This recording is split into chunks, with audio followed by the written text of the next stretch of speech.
নমস্কার, আপনারা দেখছেন খবর সারাদিন। এই মুহূর্তে আবার গুরুত্বপূর্ণ আপডেট হলো উত্তর পশ্চিম ভারতে নতুন করে একটি প্রবল শক্তিশালী ঝঞ্ঝার সৃষ্টি হয়েছে।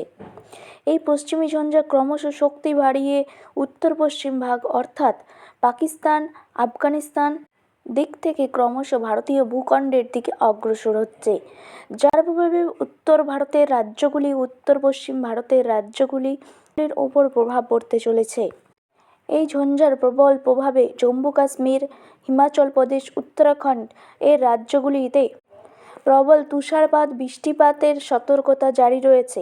এছাড়াও মধ্যভাগের সমস্ত রাজ্যগুলিতে আবার বড়সড় পরিবর্তন ঘটবে, তাপমাত্রার হেরফের ঘটতে পারে। তবে পশ্চিমী ঝঞ্ঝাটি প্রবল শক্তিশালী হওয়ায় ক্রমশ শক্তি বাড়িয়ে উত্তর ও উত্তর পূর্বের রাজ্যগুলির দিকে অগ্রসর হলে সিকিম, অরুণাচল প্রদেশ, পশ্চিমবঙ্গের দার্জিলিং ও তার পার্শ্ববর্তী অঞ্চলগুলোতে প্রভাব পড়তে পারে, যার ফলে প্রবল তুষারপাত ও বৃষ্টিপাতের সম্ভাবনা রয়েছে।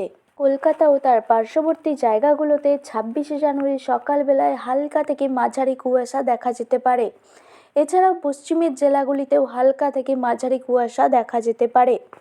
তবে উত্তরবঙ্গের বিভিন্ন জেলাতে সকালবেলায় ঘন থেকে মাঝারি কুয়াশা দেখা গেলেও বেলা বাড়তেই কুয়াশার চাদর কেটে যাবে, যার ফলে রৌদ্রোজ্জ্বল আবহাওয়া দেখতে পাওয়া যাবে। অবশ্যই সাবস্ক্রাইব করবেন এবং খবরটি ভালো লাগলে একটি লাইক ও শেয়ার করে দেবেন। ধন্যবাদ।